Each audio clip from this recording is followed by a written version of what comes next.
Эфирдатна информацион программасы белән Соба дулкыннары телевидениесе. Хәерле кич, исәнмесез. Узып баручы атна алып килгән яңалыклар хакында кыскача.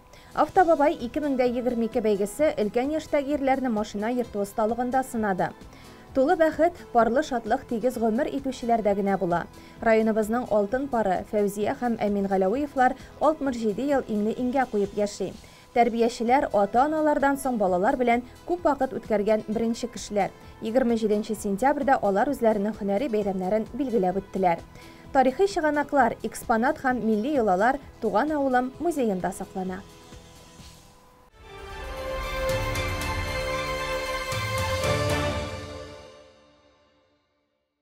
Иңелек көн кадагындагы яңалык. Бүген 30 сентябрьдә Соба һәм Теләче районнарыннан чираттагы мобилизацияләнүче төркем җыю пунктына юл тотты. Аларны туганнары, якыннары, дуслары, шулай ук район җитәкчеләре озатты.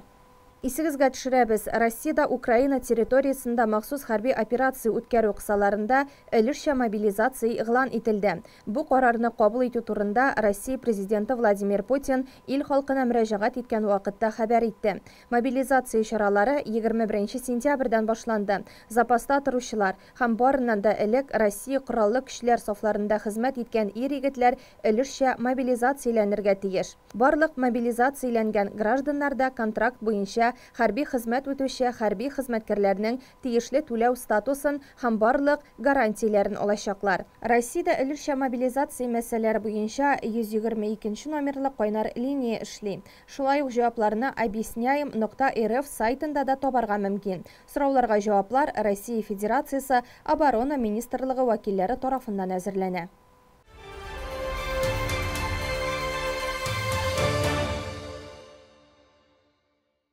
Башка хәбәрләр хакында. Өлкәннәр көне якынлашканда районыбызда Автобабай 2022 бәйгесе оештырылды. Чара 22 сентябрь көнне үтте. Анда 60 яшьтән өлкән 9 ир-ат катнашты. Сюжетка күз салыйк. Бәйгедә катнашучы ир-атларны бабай дип әйтеп тә булмый. Озак еллар руль артында йөреп, алар тирән тәҗрибә туплаган. Рамил Мустафинга хәзер 66 яшь, 25 ел мотоциклда йөргән, 2004 елдан тимер атка күчеп утыра. Автобабай yarışlarında katnaşıyorum bana bu 3. tapkır indi. 1-2 yıl teneffüs oldu. Bu vakta işteyim. İşte olsa bir almadım. Ben Kazan'a maşina bile yürüyüp işleyim. Bunda praviralarına, ailelerine iskalı büyük faydalı. Maşinada yürü ustalığım arttı. Ben Kazan içinde yürüyüp, pajamızda Lövece'ye varan. Banislaya varıp baytam. Файдасы бик күп. Катнашучылар иң элек билгеле бер вакыт эчендә юл йөрү кагыйдәләрен белүен күрсәтә. Расим Габдулхаков бәйгедә беренче тапкыр катнашса да биремнәрне шишу кыен булмады ди. Максаты киләсе бәйгегә тагын да яхшырак әзерләнү. Кабул иттем бу чын күңелдән катнашам. Үземне сынап карау yüzünden генә мин беренче юкмын да.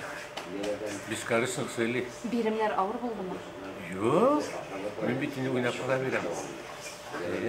Йөртү буенча ничек? Yurtu boyunca ben 40 yıl rol altında. Икенче этапта катнашучылар Аргама картодромында Змейка, параллель парковка, гараж, стоп-линия махсус күнегүләрен ясап, үз машиналарында йөрү осталыкларын күрсәттеләр. Сабабаш авылыннан Рафаэль Исмагыйлов 35 ел Себердә төрле йөк машиналарын иярлей. Бәйгедә ул да беренче тапкыр. Правила азрак антылган инде, җиде ошибка чыкты. Йөрүен 1-8 2 штрафной балл белән. Булай ошады заниматься итәргә кирәк, азрак тренироваться, билетларны решайтырга йөрү ерунданың. Була. Катнашканыгыз юк иде. Югы, быел гүзәл күптән әйтә, вакыт булмады. Узган ел чакырган, шалда картинг тамалай белә булдым. Киләсе елга җиңәм дип киләсе. Алла бирсә. Ике этаптың күрсәткечләре буенча Рафиз Гайфиев 3-нче, Габит Кыддусов 2, Наил Исмагыйлов 1-нче урынны алды. Районның Юхиди бүлеге җитәкчесе Марат Гаязов катнашучыларның барысына да истәлекле бүләкләр тапшырды. Халыкларга өлкәннәр көне якынлашу уңаеннан өлкән буын арасында юл йөрү куркынычсызлыгын пропагандалау, юл йөрү хәрәкәтләрен профилактика максатыннан елдагыча традицион рәвештә үтә торган автобабай конкурсының район этабын үткәрдек.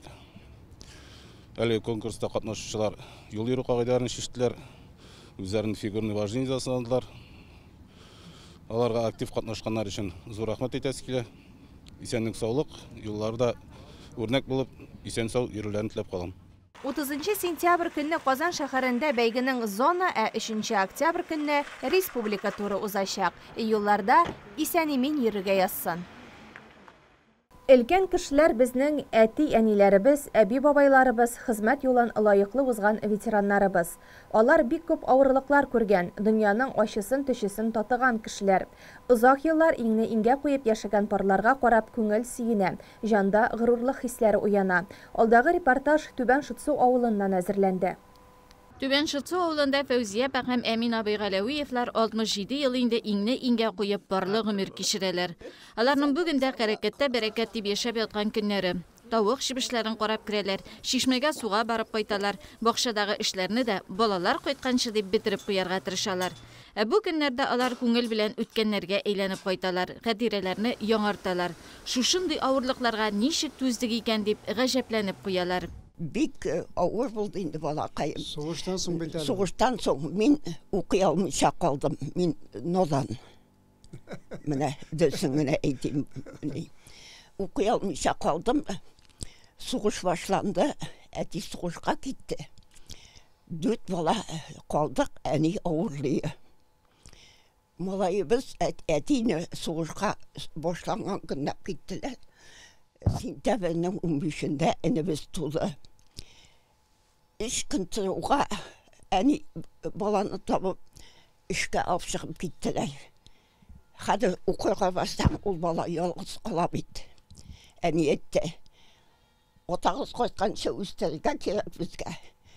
Укырга җөрмәгез өстәлеп бала кайсыз диде. Бакча башында гына фирма. Шуннан мин әйттем, фирмага кеше кирәк булса, миңа әйтәсез, фирмага кирим әле. Фирмага Сыер саварга, даяр. Сыер саварга. Шуннан сыер саварга кирдем. Жары инде сыерны саварга әзрәк кешеләр җитте инде. Үзебезгә дә ашарга юк. Сыерга да ашарга юк. Сыерларны меңәш кич белә кайтабыз. Итә белә меңәндә җылы-җылы менән. Кайсы сыерым үлде икән инде дип.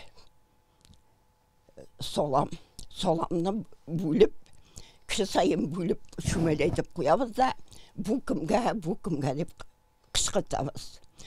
Шулай дип булмас ие, дагуа, син күп аласың, миңа калмый. Шуның өчен соламга хәтле шүмәлләп бүлеп, бу кемгә дип үләштек. Мин тугым белән Сатыш авылыннан. Сатышта туганмын.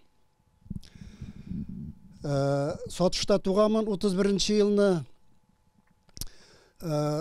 Мин 2 яшьтә вакытта әтине кулга алалар, колхозга кирмәгән өчен. Анда аны гына алмыйлар инде. Анда алар менә шундый җыелышып нитәләр дә менә совет бит икән, колхоз тарала икән дигән ниләр белән сөйләшеп утыралар да, моны нитеп хәбәр итеп, нәрсә кулак нигә кертеп әтине берничә кешене кулга алалар. 33 елны. Мин ул вакытта 2 яшьтә булам. Хәзер монда аны гына алу түгел, җырттагы бөтен ниләрне, атларны, ниләрне компенсация итәләр. Хәзер монда бик авырга кала. Әни мине шушы алып, шушы авылга, шушы Түбән Шытсыны минем әни үзенең тутасына кайта. Ул тутының менә безнең белән туганнан туган абыем бар, Газизулла исемле. 24 елгы. Әни шушында кайтып, мине алып кайтып, шушында җыгыла, тегендә хут бетә торырга. Хәзер шунда безгә тора башладык. 41 елны сугыш башланды. Абыемны сугышка киттеләр. Ул шунда калды. Хәзер әби 2нче группа Яңвәлит әби димим, yani түти дип әйтмим. Кичкенәдән әби дип өйрәнгәч, әбием 2нче группа Яңвәлит. Ул бик авыр җиридер.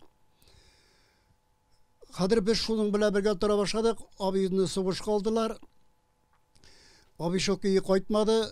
Мин шушы 10 яшьлек малай сугыш башлаганда шушы йортның бер ир заты булып калдым тормышта. Ауырлыкларга карамый тормыш дәвам итә. Сугыштан соңгы елларда авыл җирендә тормыш итү бик авырдан бара. Кая карама юклык һәм хәерчелек. Әмнә яшьлек, кавышу, гаилә кору вакытларын искә алганда геройларыбызның йөзләренә елмаю, күзләренә нур тула. Чөнки алар бер-берсенә авыр сүзләр әйтешеп яшәмәгәннәр, кырын күз карашы да ташламаганнар. 54 елның азагында кайттым армиядан. Мин кайтканда шу әбидимендә әбием бик нык авыртадыр ие, урын өстендә почти. Аша үтмедер итеге жаман шиш җиреләккән ие. Хәзер минем алай таныш кызларым юк ие. Әле мин моны да армия киткәнче почти белмидерим. Хәзер кая барасың инде? Әллә кая барып бармадым. Күршедә генә аталы, аналы, атасы бар, анасы бар бик әйбәт. Шушы Фәүзия исемле кызны алып чыктым мин үзебезгә. Шуның белән тора башладык та әбиебез үлде нидә. Май ayında öldü. Şundan beri nitip tağı нәрсәләр дим әле. Менә 67 ел торабыз инде. Аллага шөкер.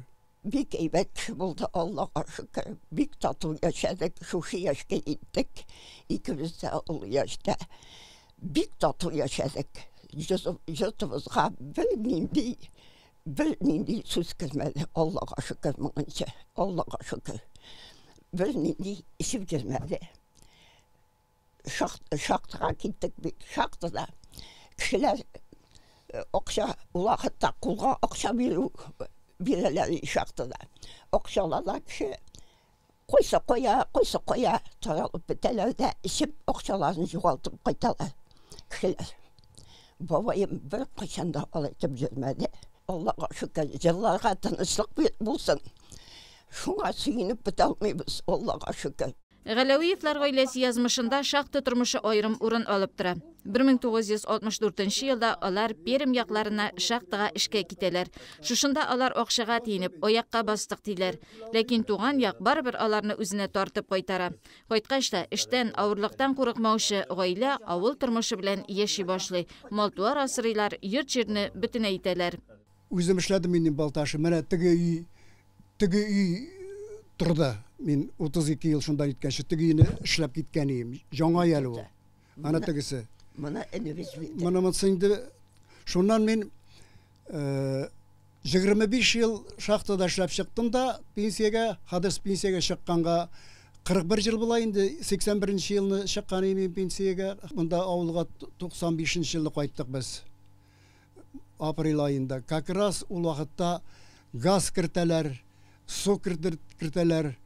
Мин кайтуга әле бу йортка чыгып да бит шул кайткач аларга кайттык без энекәшләргә. Bir kız, iş malay tərbiyələb üstürgən Əmin abay һәм Фәүзия апа işin bu turmuşda en qədərlisi bolalarının, ınıq-ınıqşıqlarının isənligi. İki ulları Sverdlovski, Beloyarsk yaqlarında ömür itələr. Birisi Şallıda. Kızları Asiya Qozanda yaşay. Әтиәнисінің төп тирәге ул. Әниләр бик ни инде сабырлы дип әйтим инде менә. Без инде кичкенә вакытта эш малай булгач бик ни бит инде теге шаулы, нитәбез, шулшабыз. Ниткәндә менә алар бик ни булды инде сабырлы булды бик. Нитәләр, әдерәк кычкырып дип әйтәләр инде шулай итеп ни инде менә кайча ата кайыш тәләккәне бар. Шулай итеп инде ни. Алар бик сабырлы булды, безгә бик нитмәделәр. Без инде бик шундый яраттык менә. Бик әниләрне менә кайбер бала бит инде, син шундый менә яратмыйсың дип бер дә алай әйткәнебез юк. Бик яраттык әниләрне, бик ниттек инде менә шундый аларны бик ни булгач, сабырлы булгач менә дип әйтәм инде. Аларга исәнлек, саулык, сәламәтлек, шулай итеп әле пока авыртмыйча менә бер-берсенә булышып кына торалар, менә бергә камайга шуга баралар, бергә бакчага чыгалар, бергә менә шул кая чыкса, әтидә кая чыкса, әнинде шунда гел аның артыннан гына җыри инде менә бер-берсен карап кына торалар менә. Мин дә шуңар аларга исәнлек, саулык телим. Галәвиевләр бик ашык йөзле, кунакчыл гаилә. Алар кебек туганлыкны хаклап, улылап яшәүчеләр безнең өчен үрнәк. Авылда яшәүче туганнары да Әмин абый белән Фәүзия апаны бик хөрмәт итәләр. Аллага шөкер, безнең өчен алар иң якын туганнар. Bizning avылда олардан башка бүтән туганнар да юк. Кайчан, кайсы вакытта яшәсәк тә без алар белән гел аралашып яшәдек. Бергә матур, тату бер-беребезгә булышып яшәдек. Безнең апа бик сабыр кеше, жизни бик акыллы кеше. Ул уйламыйча жизни сүз әйтә торган кеше түгел. Ул апаны бик тәртипләп, аңлап, бергә матур итеп, бергә ничек дип әйтергә кирәк инде, аңлашып яшәделәр. Алар бик матур семья, андый семья авылда я бардыр, я юктыр. Иң беренче без һәр вакытта туган көнгә килсәк тә, башка мәҗлескә килсәк тә, туганнарга иптәшем белән бергә йөрибез. Алар безне ачык йөз белән каршы алалар, бик зурлап хөрмәт итәләр. Алардан үрнәк алып без яшибез. Галәвиевләр гаиләсе гомер буе бер-берсен хөрмәт итеп, сабырлыкны алга куеп яшәгәннәр. Тормыш тудырган борчу мәшәкатьләр аркасында йөрәкләренең әрнеп авырткан чакларында да бирешмәгәннәр, алга атлаганнар. Балаларның игелекле булуы да, туган нигез җылысы да аларга яшәү өчен көч бирә. Алар бүген дә бер-берсенә кирәк һәм терәк. Бәйрәм уңайыннан Дулкын радиосы да зур эш алып бара. Районның кайгырту фондына игъана җыю максатыннан радиомарафон уздыра. Бүген 30 сентябрь көнне эфирда берничә сәгать дәвамында район оешма предприятие җитәкчеләре чыгыш ясады. Дулкын радиосы студиясы радиомарафон көнне гадәттәгедән тыш гөрләп тора. Старт иртәнге сәгать 9-да бирелде. Аны телерадиокомпанияның директоры Әлфия Мөбәрәкова белән район башкарма комитеты җитәкчесе урынбасары Марат Кәримов башлап җибәрде. Белгәнебезчә 1 октябрь халыкара өлкәннәр көне буларак игълан ителде бөтен дөнья кысаларында. Без елдагыча аны традицион формада республикабызда 10 көнлек итеп үткәрәбез. Безнең районда да шулай ук ул үткәрелә. Төп көндәнең 1 октябрь иртәгә biz районыбыз кысаларында 10 көнлектә шактый гына мәдәни, спорт һәм башка төрле өлкәннәр өчен чаралар планлаштырдык. Шулай ук арасында инде өлкәннәребезне олылау чаралары да тырышканча менә бюджет, район бюджеты игъанәчеләр ярдәме белән аларга бераз азык-төлек пакетлары әзерләдек. Аерым категорияларга инде әлбәттә 3000-нән артык алар әзерләнде безнең. Гомумән алганда районыбызда 7378 ветеран бүгенге көндә тормыш итә.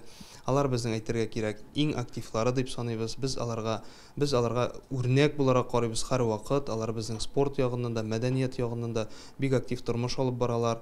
Булган ярышларда, конкурсларда тотрыклы рәвештә гел беренчелекне алып киләләр. Республикабыз кысаларында инде минем аларга барысына да рәхмәт әйтәсе килә. Чөнки үз вакытында алар авыр елларда дип әйтик, зур хезмәт куеп бүгенге көнгә безнең матур дөньябызга менә аларның хезмәте нигезендә без бүгенге көнгә килеп җитә алдык һәм бүгенге көн уңышлары аларның фундамент булып дип әйтик инде, нигез булып аларның зур хезмәтләре тора. Шуңа күрә мин үземнең җитәкчелекнең зур рәхмәтен белдерәм, җиткерәм аларга. Инде алар сау сәламәт булсыннар, балалар, оныклар кадерендә матур итеп, аяз күк йөз астында Аллаһ Тәгалә сәламәтлек биреп аларга, матур итеп яшәргә язсын. Шушы матур җирлегебездә, матур районыбызда алга таба да хыялланып, матур биналар, матур урыннар булдырып, инде шушылай актив булып, мәдәни, спорт һәм башка төрле чараларыбызда катнашып, барыбызга да үрнәк булып, кадер-хөрмәттә рәхәтләнеп яшәсеннәр иде дигән теләктәр аларга. Барысы өчен дә зур рәхмәт аларга.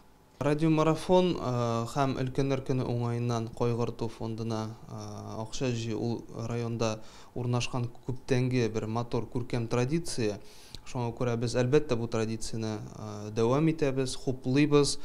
Ел дәврендә бу фондыбыз безнең беренче чиратта авыр хәлдә калган өлкән кешеләргә, аннан инде гомумән төрле сырхаулар, авыр чирләре булса инде Алла сакласын булган кешеләргә, ут күз, пожар һәм башка гадәттән тыш хәлләр булса кешеләргә, менә шундый кешеләргә инде көченнән килгәнчә бу фонд ярдәм итәргә тырыша. Шуңа күрә әлбәттә инде бу фондның әһәмияте бик зур. Мин әйтер идем инде менә бу радиомарафон кысаларында елдан-ел без хайран гына район җитәкчеләре, район халкы, өлкәннәр ярдәме белән без тотрыклы рәвештә күпмедер сумма акча җыеп, ел дәврендә шушы суммага без әйтергә кирәк инде шушы ситуацияләрне җиңеләйтәбез халкыбызга. Шуңа күрә мин инде мөрәҗәгать итер идем. Бүген алдагы 10 көнлектә шушы радиомарафонда халкыбызга актив катнашып, әлбәттә инде көчтән килгәнчә, күңелдә булганча инде үзләренең өлешләрен кертсәләр, мин уйлыйм, бик зур савап булыр барыбызга да дип инде. Анда оешмалар безнең актив катнашалар. Безнең реквизитлар районыбызның рәсми сайтында беренче үк яңалык булып урнашкан. Аларны алып, кулланып, җиңел генә телефоннан онлайнда бүгенге көндә күчерергә була инде акчаларны. Шуңа күрә мин уйлыйм, тагын бер кат әйтәм инде, көчтән килгәнчә безнең халкыбыз елдагыча актив катнашар дип. Фондка өлеш кертүне оешма җитәкчеләре, эшмәкәрләр үзләренең бурычы итеп саны дисәк тә ялгыш булмас. Шул рәвешле алар авыр хәлдә калган кешеләргә ярдәм кулы сузып, игелекле гамәл кыла. Халыкны социаль яклау идарәсе өлкәннәребез белән тыгыз элемтәдә торучы оешмаларның берсе. Игътибарга мохтаҗ әби-бабайларыбыз социаль хезмәткәрләргә мөрәҗәгать итеп аларның ярдәмен тоя ала. Хөкүмәтебез өлкәннәрнең сәламәтлеген дә кайгырта. Бу максаттан төрле программалар гамәлдә. Саба районы социаль яклау бүлеге өлкән буын вәкилләре белән иң тыгыз элемтәдә тора торган оешма. Безнең бүлеккә лесхоз картлар һәм инвалидлар йорты, Шәмәрдән реабилитация бүлеге, Балкыш һәм Балкыш халыкка социаль ярдәм хезмәт күрсәтү бүлеге керә. Бу 1 октябрь көне уңаеннан безнең оешмаларыбыз үзләренең өлкән буын вәкилләренә лесхозда тәрбияләнүче инвалидларга һәм картларга 1 октябрь көнне чара оештырыла. Шулай ук Балкыш, Шәмәрдән Балкыш реабилитация үзәгендә 3 октябрь көнне анда сәламәтләрен терлекләндерүче гражданнар өчен бәйрәм чарасы үткәрелә. Инде үзебезнең социаль яклау бүлегендә һәм Балкыш халыкка хезмәт күрсәтү бүлегендә шушы социаль яклау оешмаларында эшләп чыккан пенсионерларны һәм яшь җитәкчеләрне җыеп түгәрәк өстәл артында, чәй табын артында тәбрикләү мәҗлесе үткәреләчәк. Хөрмәтле өлкән буын вәкилләре, әтиләр, әниләр, әбиләр, бабайлар, сезне шушы 1 октябрь өлкәннәр көне белән чын күңелебездән тәбрик итәбез. Сезнең гаиләләрегездә тынычлык телибез, илләребез имин булсын. Сез һәр вакыт балаларыгызның, оныкларыгызның игелеген күреп, матур, тыныч картлыкта яшәүгезне телибез. Сәламәтлек һәм бәрәкәтле тормыш телибез сезгә. Радио марафонда бу көнне ветераннар советы, инвалидлар җәмгыяте, оешма предприятие җитәкчеләре, пенсия фонды идарәсе вәкилләре, мәктәп директорлары, социаль яклау учреждениеләре, авыл җирлекләре башлыклары чыгыш ясады. Шул рәвешле районның кайгырту фондына шактый күләмдә физик һәм юридик затлардан игъана акчалары күчерелде. Өлкәннәр көне декада буларак үтә. Шуңа да һәркем кайгырту фондына акча күчереп игелекле гамәл кыла ала.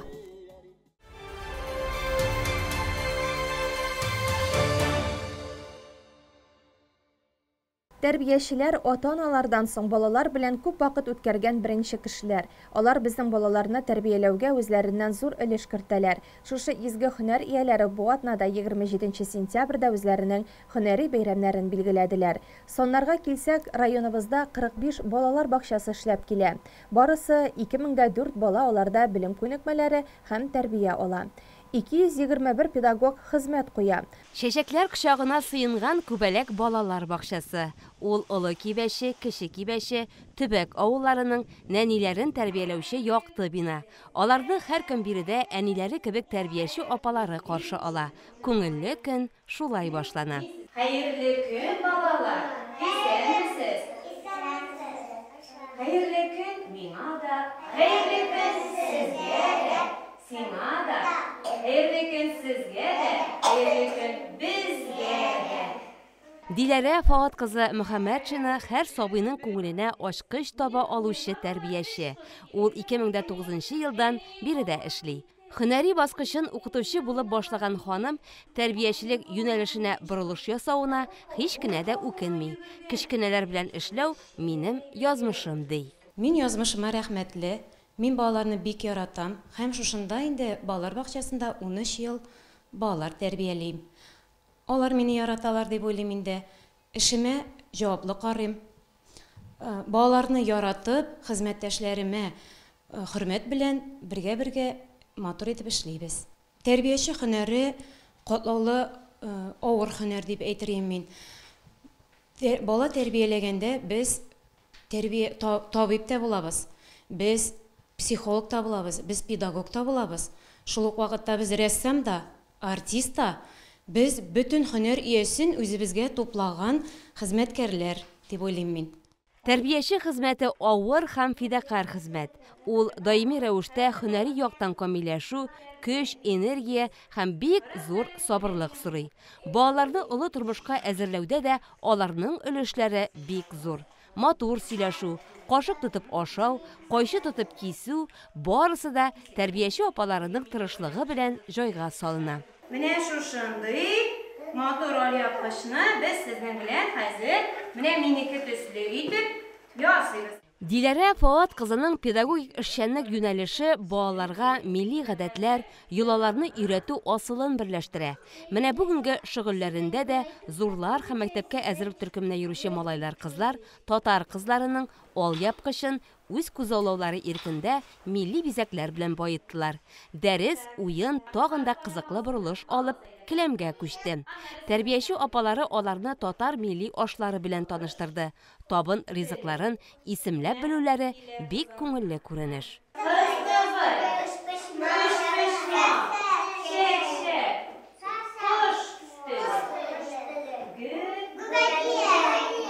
Бакча коридорында урын алган бу күргәзмәлек Диләрә Мөхәммәтшинаның күз нурларын салып, үз куллары белән тудырган матурлыкны чагылдыра.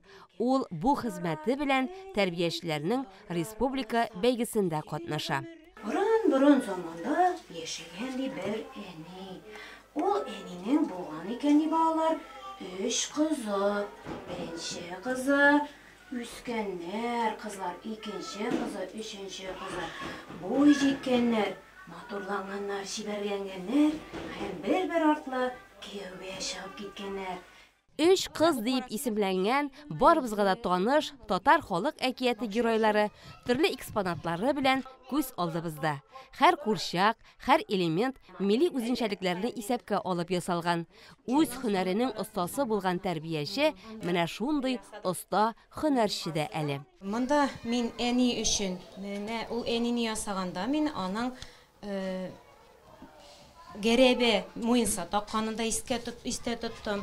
Шулай ук кызларның күлмәкләрендә бала итәкләр куерга тырыштым. Алъяпкыч, шулай ук кызларда була торган мәрҗән һәм алкаларны һәм милли бизәкләр куерга тырыштым инде.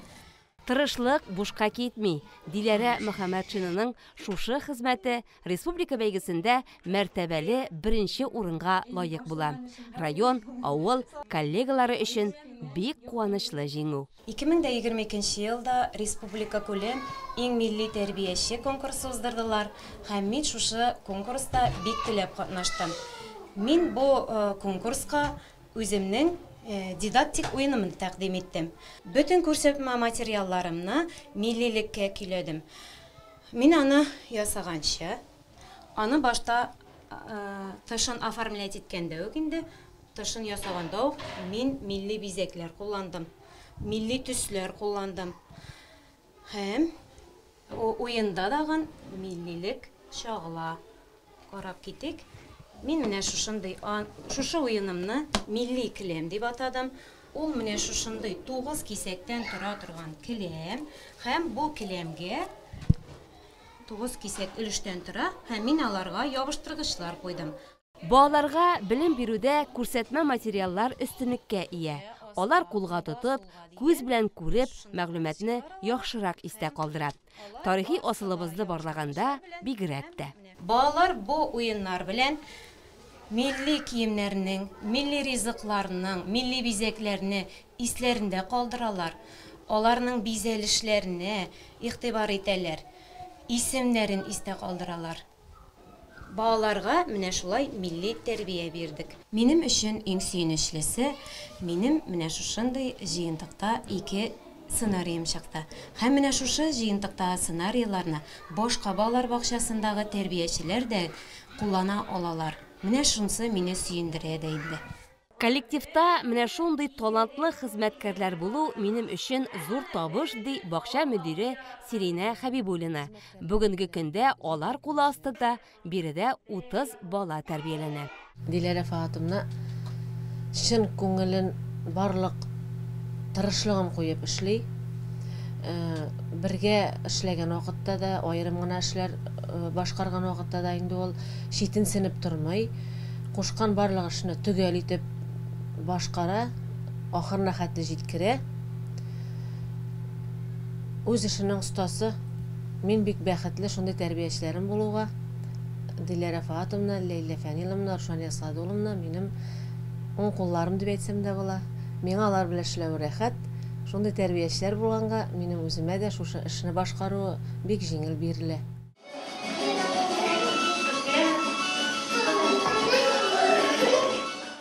Сабыйларның бакча гомере бик кыска ул. Җырлап, биеп, гамсыз еллар йөгереп үтә дә китә. Ул еллар тәрбиячеләрнең дә, балаларның да, әти-әниләрнең дә күңелендә үзенең лаеклы эзен калдыра. 13 ел эшләү дәверендә мин инде бик күп балалар чыгардым. Аларның иң өлкәннәре 2нче курста укыйлар. Менә алар мине юлда очратып, апа диеп, исәнләшеп, хәлләремне белгәч, менә иң сөенечлесе шушы инде безгә. Алар мине бәйрәм белән тәбриклиләр, хәлләремне килеп белеп китәләр. Рәхмәт аларга. Күбәләк балалар бакчасына минем кичкенә улым Тимур йөрде. Безнең тәрбиячебез Диләрә Фатымна булды. Ул инде үз эшенә бирелгән, үз эшен чын-чынлап башкаручы, сәләтле тәрбияче. Безнең улыбыз монда тәрбия алды. Хәзерге вакытта 2нче сыйныфта укый, бик яхшы тәрбия алып чыкты. Хәзердәге Диләрә апасын бик сагына, бик ярата. Бәйрәмнәрдә аның янына кирип чыккалы садикка. Гомумән күбәләк балалар бакчасында яхшы тәрбиячеләр эшли. Инде алга таба да балаларыбыз кимемәсен иде садикта. Авылыбызда яшьләр, гаиләләр курып балалар тусыннар иде. Шундый теләктә калабыз. Менә мондый җылы сүзләр күңел күтәренкелеге белән эшләргә канат куя. Сабыйларның канатланып сиңа каршы йөгерүе яшәү көче өсти. Тәрбиячеләргә хыялланып эшләргә сабыр канатлары да, тәрбияле бала тәрбияләргә күп көч тә кирәк шул. Безнең тормыш бүген генә барлыкка килмәгән, аның тарихы бар. Хәзерге буынга үткәннәрне җиткерү, якыннан таныштыру Теләчедәге Туган авылым комплексы хуҗасы Рифкат Шафиковның төп максаты. Без әлеге музей хакында күп сөйләдек. Алдагы сюжет соңгы экспонатлар хакында. Керү юлында хәзер Сөембикә ханбикәнең агачтан ясалган ысыны каршы ала. Аны Рифкат абый күптән түгел Башкортстаннан алып кайткан. Комплексның музей биләмәсе елдан-ел киңәя. Бу яңа экспонатларның артуы һәм килгән кунакларга уңайлы шартлар тудыру белән бәйле. Биредә Саба һәм Теләче халкыннан тыш күрше-тирә район авылларны да очратырга мөмкин. 50 елга якын балаларга белем һәм тәрбия биргән Игорь Шпагин тормыш иптәше Галина белән Пановка бистәсеннән. Призыв мой к жителям соседних районов, к жителям Татарстана, побывать здесь, посмотреть и на этого удивительного человека, который, не покладая сил, работает над развитием, над изысканием того, что сейчас здесь находится. Я поражаюсь его энтузиазму. Я, правда, и сам тоже любитель этой старины. Кое-что, что у меня есть, мы иногда и привозим сюда. Ему огромное, большое спасибо. И я думаю, что многие те, кто сейчас смотрит, задумались над тем, привести своих детей, привозить своих учеников, школам на это обратить внимание. Я считаю, что это заслуживает прежде всего поощрения наших чиновников.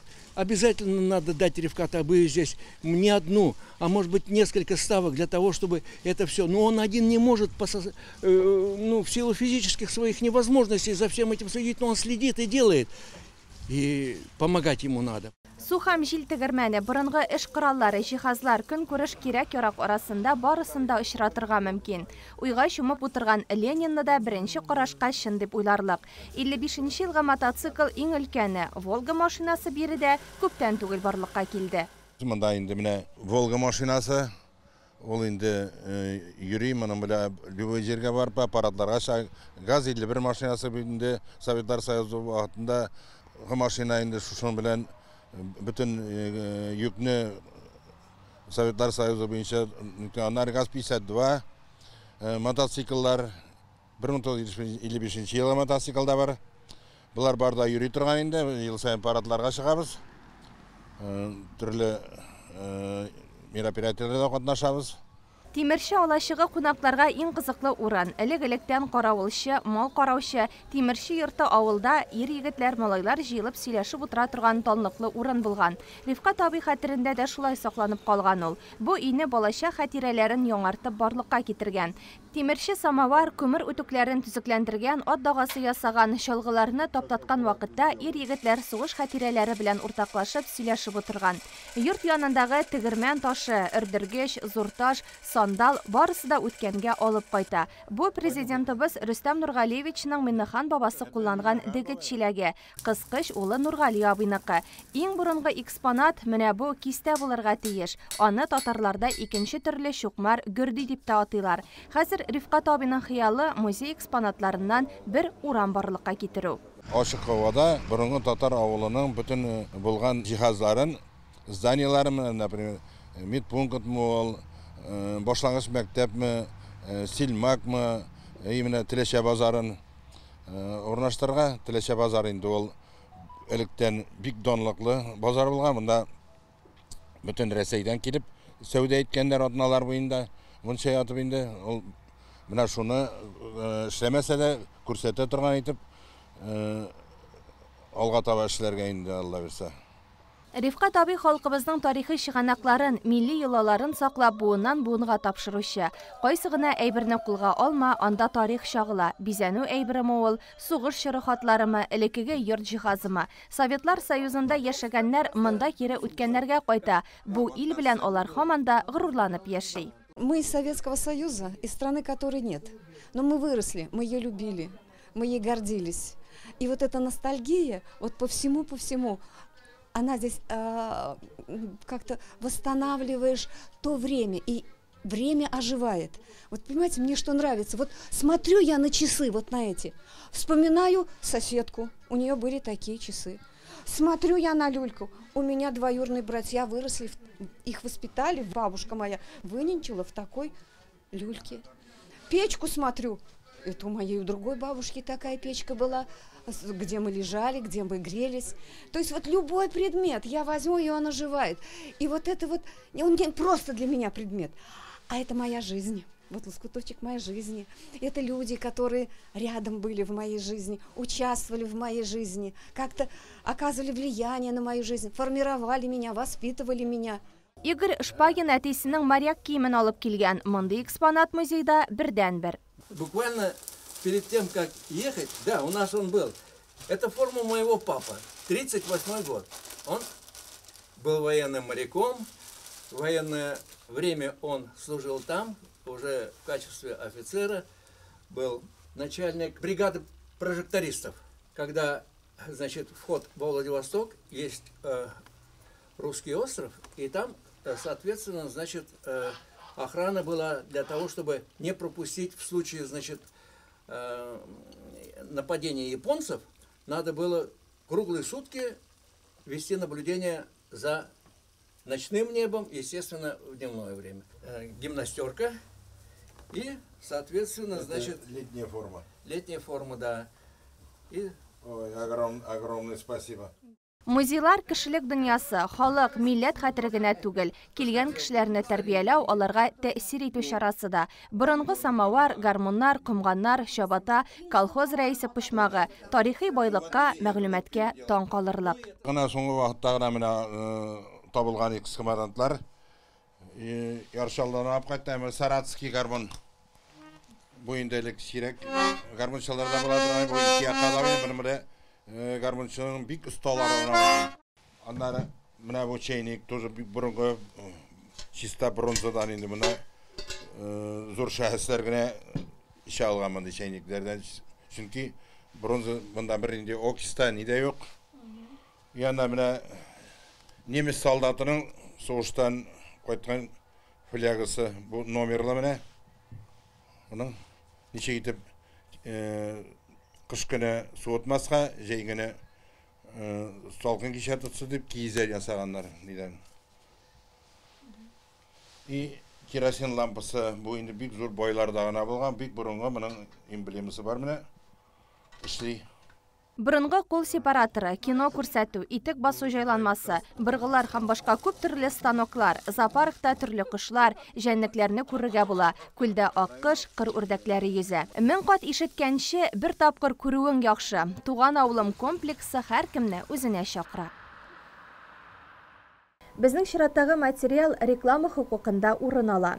Бүлмә интерьерында абыйлар төп роль уйный. Алдагы сюжетыбыз яшәешебезнең бизәүче абыйлар хакында булыр. Без аны байлар сабасындагы Палитра хаус кибетеннән әзерләдек. Яңа йорт салып чыккач яки фатир алгач, без һәр бүлмәне үзебезгә җайлы, уңайлы итеп ясарга тырышабыз. Әтрагыбыз күңелгә якын булсын, үзенә тартып торсын өчен абыйларның зәвыклы булуы шарт. Байлар сабасының Тукай урамы 77-нче йорт адресы буенча урнашкан Палитра хаус кибетендә нәкъ менә яхшы, сыйфатлы, күз явын алырлык Artex, Палитра, Индустрия, Аспект фабрикаларыннан кайтартылган абойлар сатыла. Безнең кибетебез 2015 елдан бирле халыкка хезмәт күрсәтә. Люстрлар белән башлап җибәргән идек без. Халык соравы белән халык күрше районнарга, Казанга барып бензин ягып, интегеп йөрмәсен дип, мәшәкатьләнеп йөрмәсен дип, без үзебезнең яраткан Саба районыбызда шушындый яхшы халыкка шундый кибет ачырга булдык. Монда шулай ук безнең кибеттә жалюзиларга заказ бирергә була, натяжной потолокларга. Безнең кибетебездә выбор бик күп. Безнең кибетебезгә рәхим итегез. Флизелин нигезендә җитештерелгән юыла торган винил абойларның төрле бәядән булуы күзгә ташлана. 900 сумнан булганнары да, 3500-лекләре дә бар. Киштәләрдә шулай ук Латвиядә эшләнгән абойлар да күренә. Байлар сабасында яшәүче Әмин абый әлеге кибет хакында Дулкын радиосы аша ишеткән. Байлар сабасының Тукай урамы 70-нче йортта урнашкан Палитра хаус кибетен барлыгын ишеттем дәгән. Бу кибеттә абойлар саталар икән. Менә кердем. Өйнең бер бүлмәсендә абойларны алыштыра кирәк иде. Абойлары бик матур, күркәм, төрле бәядә. Пенсионерларга скидкалар да бар. Бик матур итеп, өйдәге, бүлмәдәге абойларны алыштырырга дип уйлап торабыз инде. Үземә ошаны сайлап алдык кибетчеләр белән. Маласы мөлаим каршыладылар, ачык йөзлеләр. Ачык йөзле бар нәрсәне дә җайлап кына аңлатучы Алия Илшатның тормыш иптәше. Халкыбызның киңәшле эш таркалмас дигән сүзләрен истә тотып, һәр гамәлләрен уртага салып, аңлашып эшлиләр алар. Бар сатып алучының да сайлап алу мөмкинлеге булсын дип тырышабыз, ди сатучы Алия Галявиева. Безнең Палитра хаус кибетендә пенсионерларга аерым ташламалар бара, яңа өйгә күчүчеләргә аерым ташламалар, абойларга, натяжный потолокларга, люстраларга. Яңа өйгә күчкәндә инде ул аерым бөтенесен дә алгач, кешегә җайлырак, уңайлырак чыга бер җирдән алгач, ташламасы да күбрәк була. Бәйрәмнәргә менә йомшак сөлгеләр, коробкаларга тутырып бирәбез мондый сөлгеләр.